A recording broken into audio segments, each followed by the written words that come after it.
Hello po, kamusta po kayo?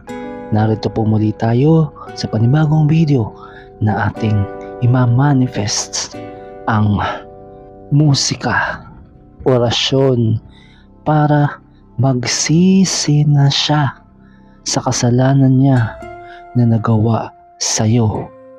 Iiyak siya. Yun po ang ating subliminal ngayon na ating ia-attract sa pamamagitan ng musikang may orasyon. At sa huling bahagi ng video ito ay meron tayong tarot reading na siyang mag-a-attract din na matupad, makamit, mangyari ang ating musika, orasyon. At disclaimer lamang po, ang video pong ito ay para sa mga taong gustong matuto ng ganitong pamamaraan at naniniwala sa ganitong pamamaraan. Hangad lamang po ng ating channel na makatulong sa mga taong may suliranin sa kanilang relasyon o buhay pag-ibig.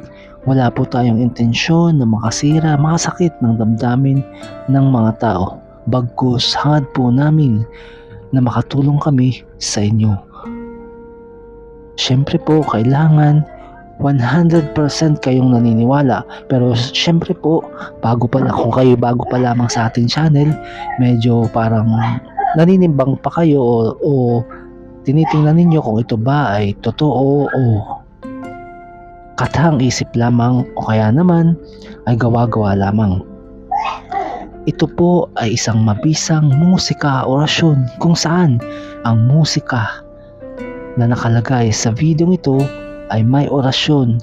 Siyempre po, kailangan samahan nyo rin po ng panalangin sa itaas at sa universe na kung ang taong nakikinig sa ganitong mga pamamaraan ay naniniwala nga, ibibigay po iyon ng universe. At manalangin din po tayo sa makapangyarihang nasa itaas. At para po maging mas matupad, mangyari ang musika orasyon nito, kailangan po sa unang bahagi ng video nito na tumutugtog ang musika, doon mo po sabihin ang pangalan ng person mo, ang iyong kahilingan, at dapat bukal sa iyong kalooban. Hindi ka po nagdadalawang isip, dahil sa halip na ma-attract po ang musika orasyon nito ay baka po mas lalong hindi mangyari dahil baka kayo ay nagdadalawang isip. Kailangan po gamitin natin ang law of attraction.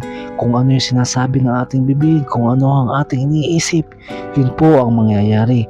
Kaya kung lagi mong ibubuka o ilalabas sa iyong bibig na yung kahilingan mo at iniisip mo na matutupad yun, tsak po 100% matutupad po yun.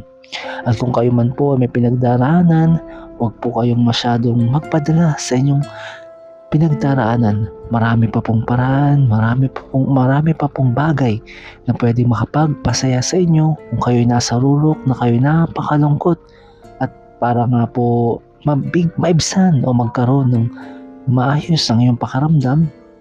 Isa po ito sa ways, isa po ito sa paraan na gawin ninyo para makatulong po sa inyo. At sinasabi ko po sa inyo, personally, ako po ay gumamit na isa sa mga musika orasyon na nandito sa aming channel, sa ating channel, at talaga naman pong napakabisa nito. Opo, siya po ay kumontak sa akin, kumukontak na palagi sa akin, at hindi na po ganun kabigat ang mga pangyayari na aming pinagdaraanan. Yun lamang po. At mag-subscribe na po kayo kung hindi pa po kayo subscribe bilang tulong sa ating channel para mas malawak pa po, mas marami pa po ang tao ang mahayon marating ng ating musika, orasyon. At nandito na po tayo sa bahagi ng video kung saan pipili po tayo ng 3 love tarot cards na magmamanifest, mag-attract na matupad ang ating musika, orasyon. Sila po yung nagpipredict, sinasabi kung paano makakamit, kung paano natin makukuha ang musika, orasyon na ito. Pipili po tayo ng 3 love tarot cards.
At sa unang tarot card po, ito ang Eight of Pentacles. Ang ibig sabihin po niyan ay work o kailangan trabahuhin, trabaho.